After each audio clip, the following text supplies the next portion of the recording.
He arrived at dusk, the city's gold light sliding off the glass towers that carried his name, and bled onto the hospital floor like a warning. The monitors caught his heart before his pride did.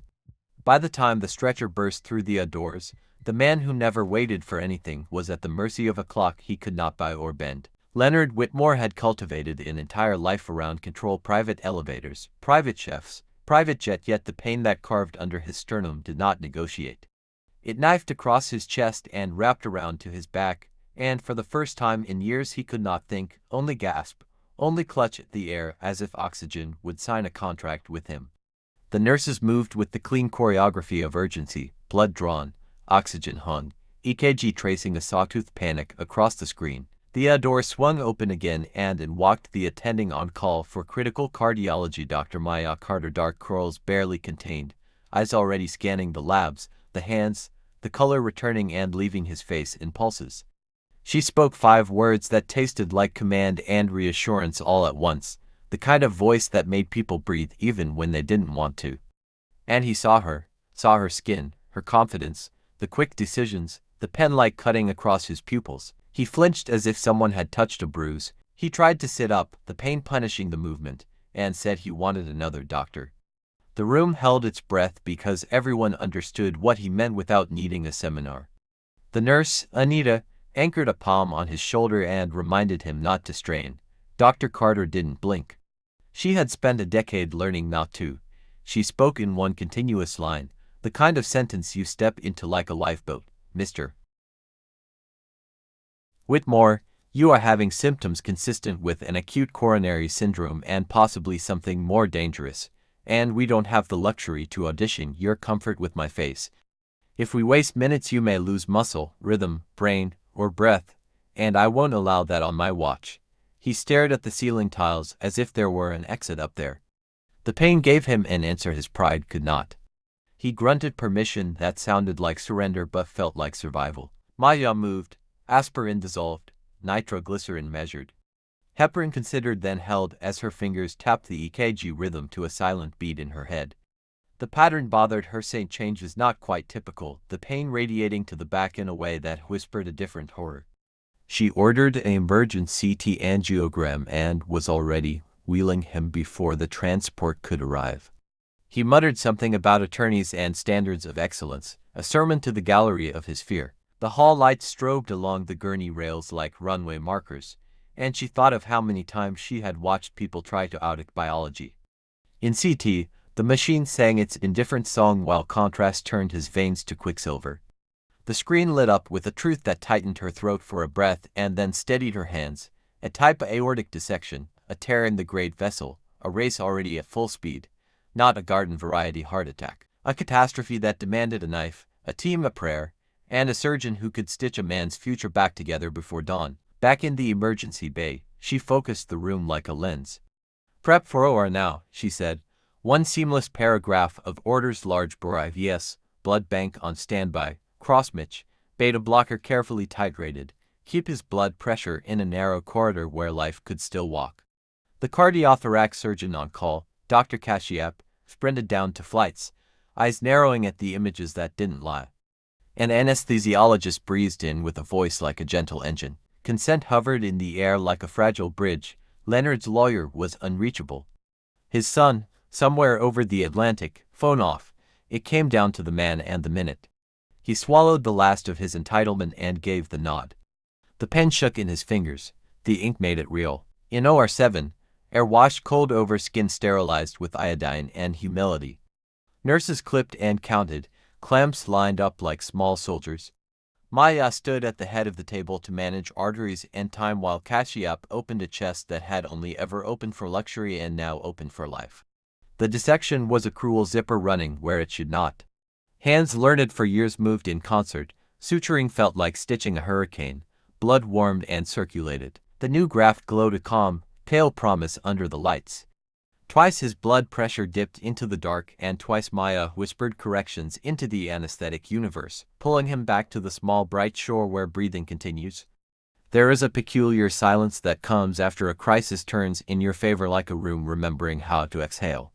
When it came, she felt it press against her ribs. They closed, they dressed. They transferred him with the tenderness one usually reserves for newborns and last chances. In the ICU, machines hummed lullabies of vigilance. Dawn broke over the city with a softness that mocked the night they had just outmaneuvered. Maya stood by the bed a long time after the charts were signed, the kind of long that lets the body catch up with the soul. She thought about the look on his face when he tried to refuse her and the look on his heart when it tried to refuse him. She had learned to metabolize these moments, the calculus of the work, the irrelevance of prejudice to a bleeding artery, the quiet knowledge that sometimes saving someone means also saving them from the story they tell about you. He woke mid-morning with tubes negotiating his breath and the room gently insisting on life.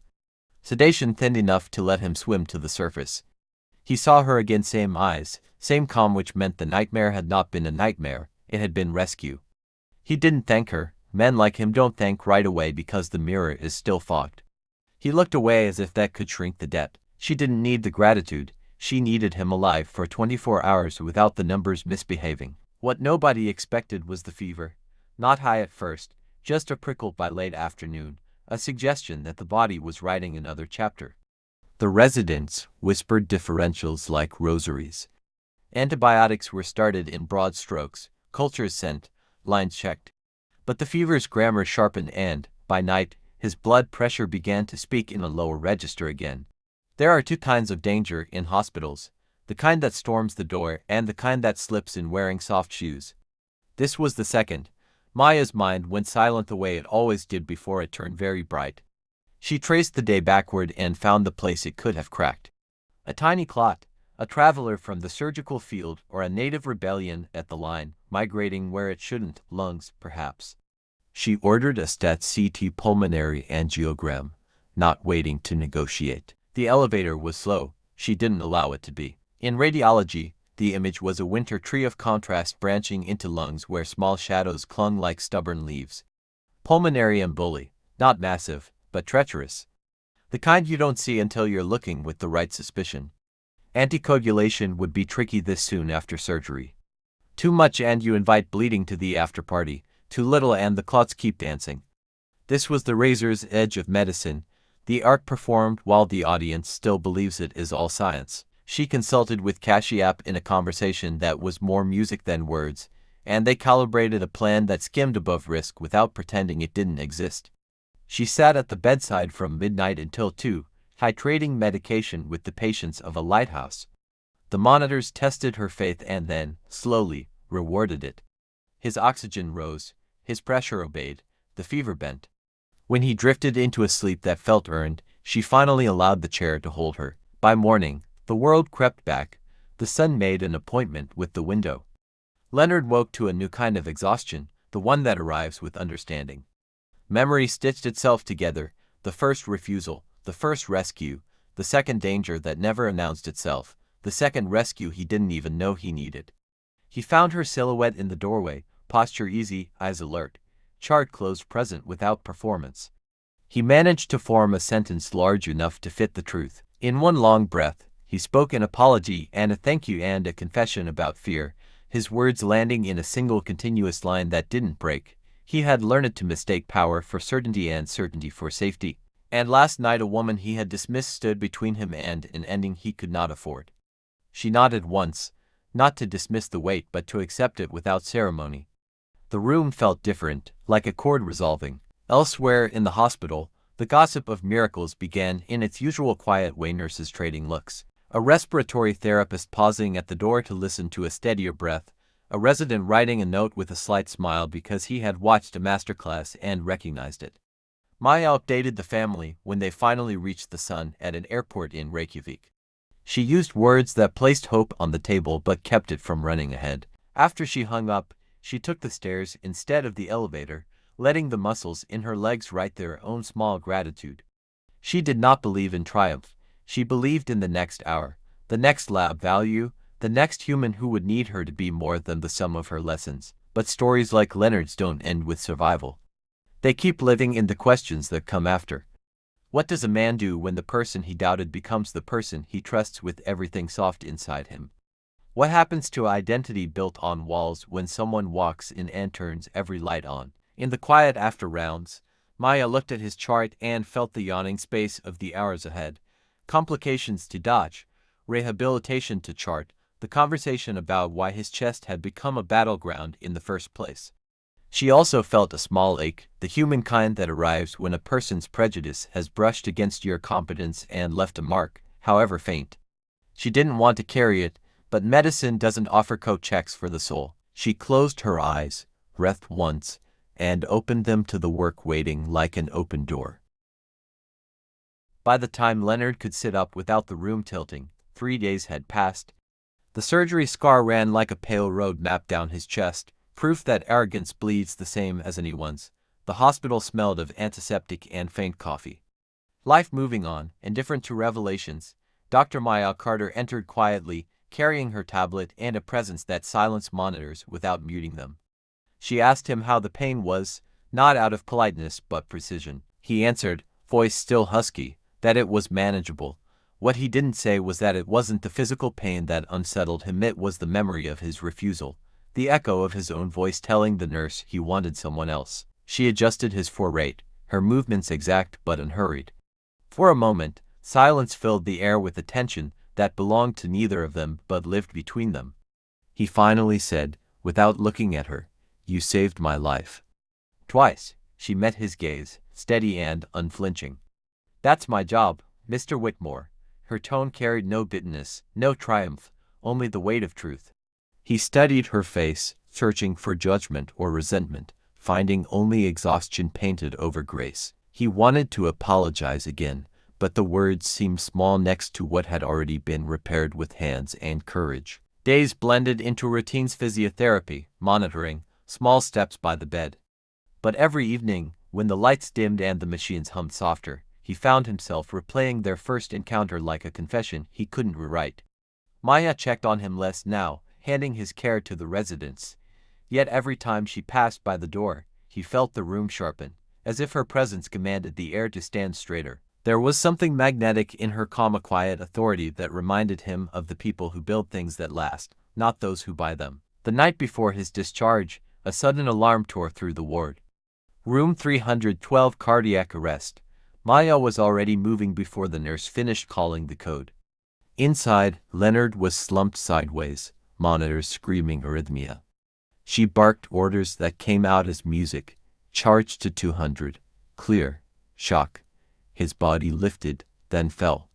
Again, a second jolt, a pause. The line on the monitor flickered, then stuttered back into rhythm.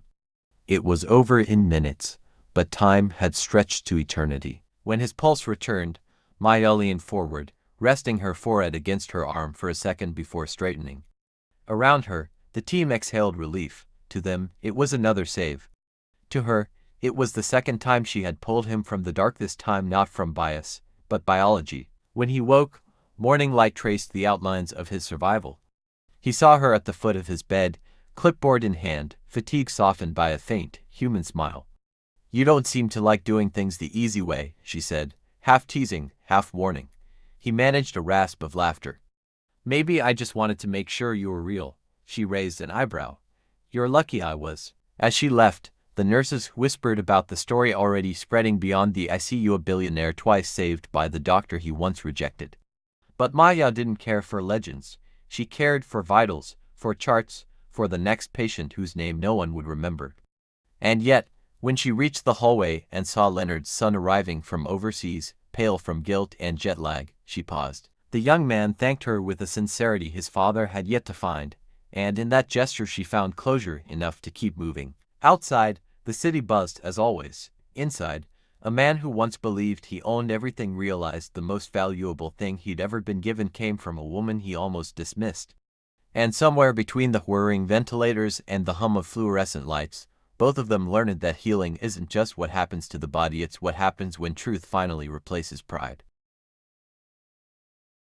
Leonard's discharge papers sat neatly folded on the bedside table, but he didn't reach for them. He stared instead at the faint sunlight trembling across the white sheets, thinking how silence could feel heavier than any painkiller. The hospital had become its own small universe, and within it, time felt redefined not by meetings or markets, but by heartbeats that could vanish between one breath and the next. He had been told he was lucky. But luck, he realized, was just another name for grace disguised as timing. Dr. Maya Carter entered, coat unbuttoned, a stethoscope looped around her neck like a medal she never asked to wear. "Vitals are stable," she said quietly, scanning his chart.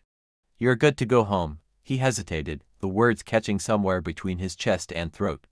"Home," he repeated, as if testing the distance between meaning and memory. She looked at him for a moment, long enough to understand what he wasn't saying, that home wasn't just a place, it was what he didn't know how to return to anymore. She signed the last of the forms, and for a brief second their hands brushed as she passed him the clipboard.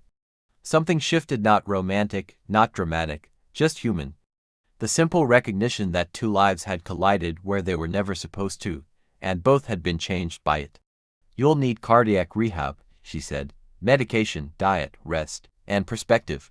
Her tone softened on the last word, not as a doctor but as someone who had watched too many men try to rebuild their hearts without touching their pride. He gave a slow nod, then looked up. "Dr. Carter," he said, "I spent my life believing power made me untouchable. But you," his voice broke into a rough laugh, "you showed me it only made me blind." She didn't answer. Some apologies are best left suspended, allowed to linger like echoes in a cathedral. She just offered a small, almost invisible smile and said, "Just stay alive long enough to make it mean something." Outside the hospital, cameras waited. The story had escaped the billionaire saved by the doctor he refused. Reporters angled their microphones like spears, ready to carve another headline out of someone else's humility. Leonard paused at the doors, the flashbulbs painting him in artificial light, and then surprisingly, he asked her to walk beside him. She hesitated but agreed, understanding that sometimes walking next to someone is its own form of medicine. He faced the press with the poise of a man who had just learned what real vulnerability feels like. "She saved my life twice," he told them, voice steady, no script, no PR polish. "And the first time wasn't in the operating room, it was when she treated me even after I refused to see her as my doctor." The crowd fell silent. He went on, slower now, every syllable stripped of performance. "I was wrong, not just about her, but about what strength looks like. Strength is quiet, patient. It saves you even when you don't deserve it." The cameras clicked, but Maya had already stepped aside, letting the moment belong to him. Because the truth wasn't hers to keep, it was his to live with. Weeks passed. Leonard's recovery became steady, measured, marked by the metronome of treadmill steps and heart monitors. But every so often, when a nurse mentioned Dr. Carter, something in his voice softened. He began donating not for reputation, but for redemption, funding scholarships for underrepresented students in medicine. He named the first one after her, but without her knowing. She would find out much later, long after the headlines had vanished, when another young black woman in her second year of med school received an envelope that would change her life. And as for Maya, she kept moving, as doctors do. New patients, new emergencies, new heartbreaks. But there were nights, quiet ones, when she'd look out from the hospital balcony and think about him not as a billionaire or a headline, but as proof that sometimes healing begins not with medicine, but with recognition. That a heart can be repaired more than once, if someone believes it's still worth saving. Leonard's discharge papers sat neatly folded on the bedside table, but he didn't reach for them. He stared instead at the faint sunlight trembling across the white sheets, thinking how silence could feel heavier than any painkiller.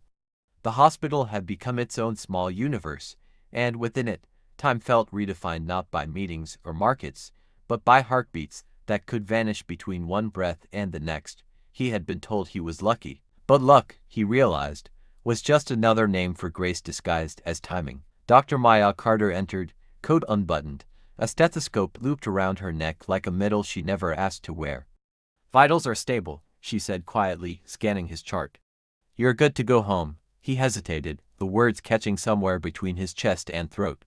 "Home," he repeated, as if testing the distance between meaning and memory. She looked at him for a moment, long enough to understand what he wasn't saying, that home wasn't just a place, it was what he didn't know how to return to anymore. She signed the last of the forms, and for a brief second their hands brushed as she passed him the clipboard.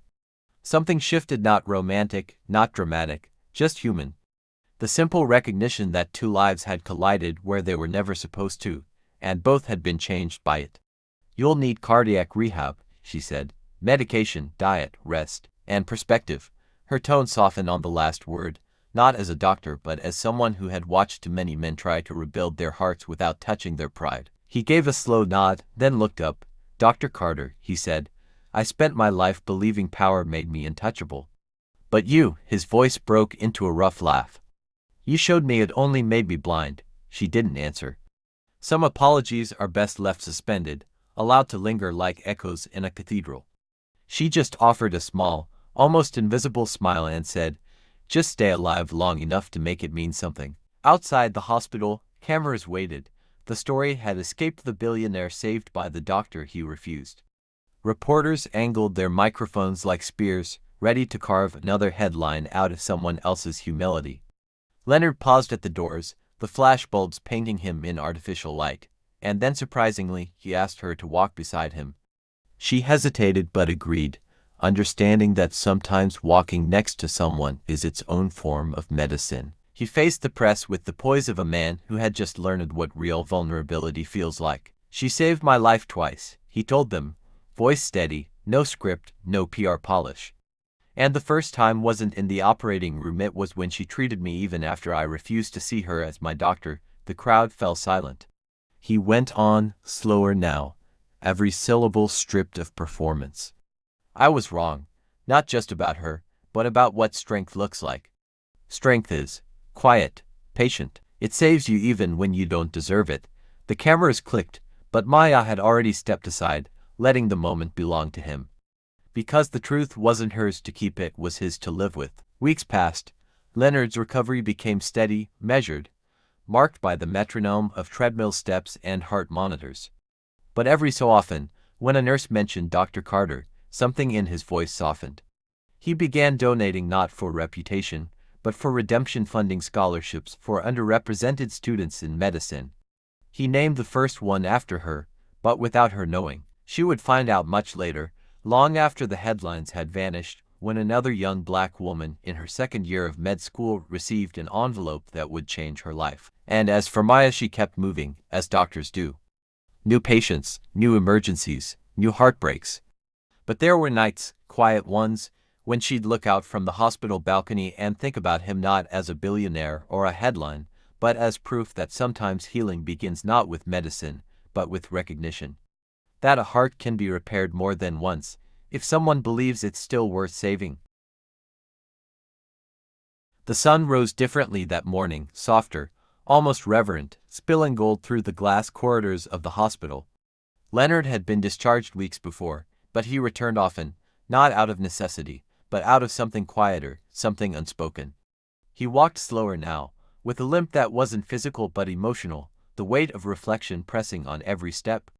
He carried flowers, awkwardly, the way a man carries guilt he's trying to turn into gratitude. Dr. Maya Carter was finishing her rounds when she saw him standing at the end of the corridor. For a moment, neither moved. The hospital buzzed around them, yet it all felt muted, as if the air itself understood that this was a different kind of moment. He smiled, small and unsure. I wasn't sure you'd want to see me, he said, voice low. She tilted her head, her eyes calm. I wasn't sure you'd have the courage to come. He handed her the bouquet, lily and white roses, too elegant for someone who didn't believe in gestures, yet too sincere to be mocked. I came to say thank you, he began, but not just for saving my life. For forcing me to see what kind of man I had become. You didn't just fix my heart, you exposed it. She looked at him for a long time before answering, her tone soft but unwavering. Maybe that's what healing really is, not fixing what's broken, but facing what we tried to hide. They walked outside together, to the hospital garden where everything seemed brighter than the last time they were there. The cherry trees swayed gently, and the scent of disinfectant gave way to something almost human: earth, wind, life. He told her about the foundation's success, how it had already funded 10 new scholarships for underrepresented medical students, and how each recipient carried her name on their badge. She listened quietly, the corner of her mouth lifting into a smile that didn't need words. You really didn't have to name it after me, she said. I didn't do it for you, he replied. I did it for the man I used to be, so he'd never come back. Silence followed, not empty but full, the kind that hums between two people who've already said everything important. He looked around at the garden, at the students passing by, at the building that had both destroyed and rebuilt him. You know, he said, I used to think hospitals were places of endings. Now I see they're full of beginnings. Maya looked at him then, really looked, and for the first time, she saw not the billionaire, not the patient, but simply a man. A man humbled by his own mortality, changed by the hands that saved him. Maybe that's true for people too, she said softly. Sometimes you have to come close to the end to begin again. He nodded slowly, the sunlight catching the gray in his beard. Then this is my beginning, he said. And for once, he didn't try to control the silence that followed. He let it breathe. As he left, Maya stood alone under the soft hum of the garden lights, watching him disappear into the crowd of lives moving forward. She felt no pride, no victory, only peace. The kind of peace that comes when you've done what was right, even when the world didn't make it easy. Some stories don't end in love, they end in understanding. And sometimes, that's the most human ending of all. Months passed, and seasons shifted as quietly as the heartbeat of the city itself. The hospital continued to live its cycle of emergencies and miracles, where joy and grief shared the same walls. Yet, something had changed inside those walls, a ripple, almost invisible, that began with a single story. Dr. Maya Carter's name had become more than an entry in hospital logs. It had become a symbol whispered among interns, a reminder that skill without humanity is hollow, and that strength doesn't always shout, sometimes it just refuses to turn away. At the medical school auditorium, the air carried that same quiet reverence. Rows of young students filled the seats, the front banners reading the Maya Carter Scholarship recipients ceremony of the first cohort. Maya sat in the back, unnoticed at first, her white coat replaced by a simple navy blazer. On stage, the dean spoke about excellence, compassion, and equity, but when he mentioned her name, the crowd rose. She froze for a moment, not used to applause directed at her rather than her work. The spotlight found her anyway. Among the recipients stood a young woman, dark-skinned, nervous, eyes glistening with determination. She stepped up to the microphone, clutching her speech. I wanted to be a doctor since I was 9, she began, voice trembling. But people like me weren't supposed to make it here. Your scholarship means more than money. It means I'm seen. Her voice broke, and she looked directly at Maya and the crowd. Dr. Carter, you saved more lives than you'll ever meet. The applause that followed wasn't loud, it was deep, like thunder rumbling far away, steady and certain. Maya blinked hard, swallowing the tide of emotion that rose in her chest. She wasn't used to being the story, she was used to patching them together and sending them home. But this one was different. This one had outgrown her. After the ceremony, as the students gathered for photos, Maya slipped outside to the courtyard for air. The sun was beginning to set, painting the horizon in amber and violet. She leaned against the railing, breathing in the warmth of late afternoon. A familiar voice interrupted the quiet. You never did like the spotlight, Leonard said, walking toward her slowly, cane in hand but posture strong. His gray beard caught the sunset like silver wire. I like results, not recognition, she said with a faint smile. And yet, he replied, gesturing toward the building, you've built something worth both. He handed her a small black notebook. Inside were handwritten letters from each student in the program. Notes of gratitude, stories of perseverance, dreams taking shape because of the chance she had unknowingly given them. They wanted you to have this, he said. Consider it proof that the ripple you started never stopped. Maya turned a few pages, her eyes catching on one line written in uneven handwriting. You showed me what it looks like to heal the world one person at a time. She closed the notebook and looked up at him. You did this, she said softly. He shook his head. No, doctor, you did. I just followed your lead. They stood there in silence, two people bound not by fate but by choice, the choice to change, to care, to see. The hospital lights flickered on in the distance, one by one, as if the night itself was bowing in quiet acknowledgement. Maya smiled faintly. It's strange, she said, how some of the hardest moments become the ones that give life meaning. Leonard nodded. Maybe that's what survival really is, not just staying alive, but learning why you were saved. As darkness settled over the city, Maya looked out at the skyline, her reflection faint in the glass beside his. They were two stories rewritten, and in their silence, the world kept turning, quietly grateful for people who choose to see beyond themselves. Years had passed. The hospital had changed, new wings, new faces, new technologies, yet one thing remained constant. The quiet echo of her name in the halls, Dr. Carter, for the students who arrived nervous and wide-eyed. It was more than a name. It was a promise. The legend of the doctor who saved the man who once refused her had become part of the institution's fabric, told not as gossip but as guidance. Treat every patient as a life, not a category. Maya walked those halls still, but slower now. Her curls had softened with silver, her gaze carrying both warmth and the weight of years of vigilance. She stopped often to watch her interns work, their hands trembling in the same ways hers once did, their voices learning to balance confidence with care. She didn't correct them as much anymore, she guided quietly, with presence rather than command. One afternoon, a familiar face appeared in the lobby, a young woman in a crisp white coat, her badge reading Dr. A. Whitmore. She carried a bouquet of lilac, just like the ones her father once brought. Maya's breath caught softly. The resemblance was unmistakable. Leonard's eyes, his quiet humility. "You must be," she began. The young doctor smiled. "His daughter," she finished gently. "He passed last year. He wanted me to tell you that his last donation went to the scholarship fund. He said it was the best investment he ever made." Maya closed her eyes for a moment, steadying herself. "He kept his promise," she whispered. Dr. Whitmore nodded. "He used to say you didn't just save his life, you taught him how to live it." She hesitated, then added, "I'm here to join your team, if you'll have me." The older doctor smiled through the ache in her chest. "You are already part of it," she said simply. They walked together through the corridor, one at the dawn of her career, the other at its twilight.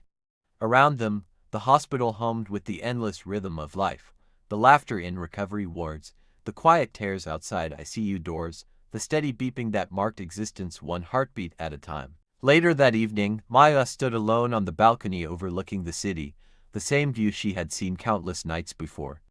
The sky blushed purple, and for a moment she thought she could still hear the faint echo of a man's voice. "Maybe that's what survival really is, learning why you were saved." She smiled, not out of nostalgia but completion. The world below glimmered like veins of light, pulsing and alive.